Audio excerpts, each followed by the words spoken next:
You need to know that Bruno Guimaraes is world class, and he will be the answer to Newcastle doing the impossible and winning the League Cup on Sunday. Erik ten Hag has led the red side of Manchester to knock out La Liga champions-to-be out of European competition, and yet the blonde-haired Brazilian bloke might just be the one to knock them off their perch.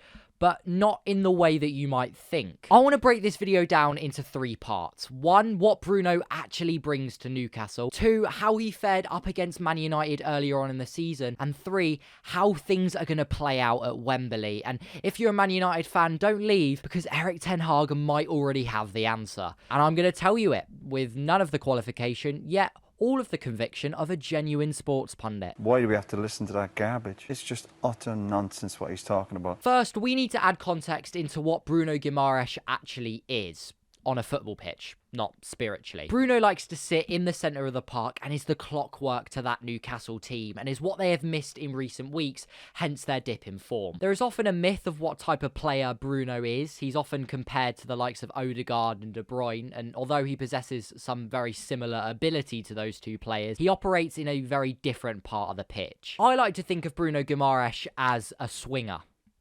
Let me explain. The way I like to describe it is Bruno sits in the middle of the pitch and allows for the play to swing back and forth around him so that he can have a full view of both the attacking and defensive phase of play. If there is a turnover in play and the ball gets transitioned through the midfield, Bruno is essentially the first man to press. He is screening the play and will be the first line of defence to stop that ball going through the middle. If it does go through the middle, he'll hang sort of just on the edge of play, ready to receive the ball once again on the half turn and start that counter-attack. And if not, he usually presses on the blind side of an opposition midfielder to win that ball back again. And as the phase of play swings back the other way and Newcastle are now on the attack, he just holds back that little bit so that he can have a full view of what's in front of him, know where his teammates are to pick a pass, but also know the defensive structure of that back line so that he can try and find a pass to penetrate it. And it's those 2 areas of the pitch which Bruno Guimaraes is most effective in. Almost running slower than what the game speed is allows him to pick up brilliant spaces in that midfield, and he's constantly scanning to know where all of the players on the pitch are. All of this while his midfield partners are bombing back and forth, with Joel Linton as a marauding number 8 box-to-box midfielder and Longstaff doing the hard yards, and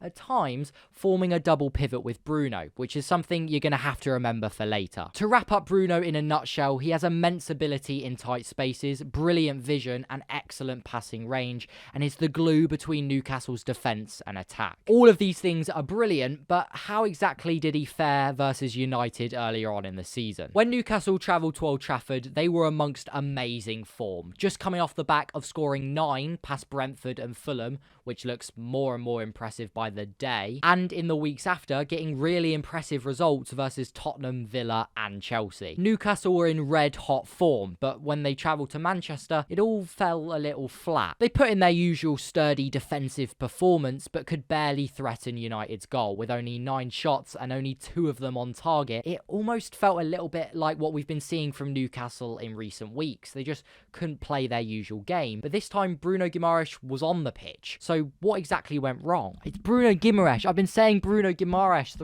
Is it Guimaraes or Guimaraes? I don't know. You don't know either. So don't act like you know. Well, Manchester United decided to shut down Guimaraes with their very own Bruno. Fernandez's sole role was to sit on top of Bruno effectively and to close down that passing option for his centre-backs. Manchester United just allowed for the play to swing back and forth past Bruno and didn't allow him to use his brilliant passing range. And effectively, the game just sort of passed him by, and this was down to just one player sitting on top of him. I ended up analysing 2 of Guimaraes' games. One where his team was on top and had a lot of the ball, which was versus Southampton in the League Cup, and the game at Old Trafford. He ended up having significantly less touches versus Man United, and although he had more accurate passes, it was because he had to drop so deep to pick the ball up from his centre-backs. Fernandez single-handedly stopped Bruno from operating in the spaces he is most effective in, and just sort of faded him out of the game, and he came off after 70 minutes. So that is who Bruno Guimaraes is, and how he applied it to playing Man United. But just quickly, I want to talk about Man United's most recent performance performance because I saw something quite interesting. It was Man United's press which intrigued me the most because Barcelona have a very similar player in Frankie de Jong, but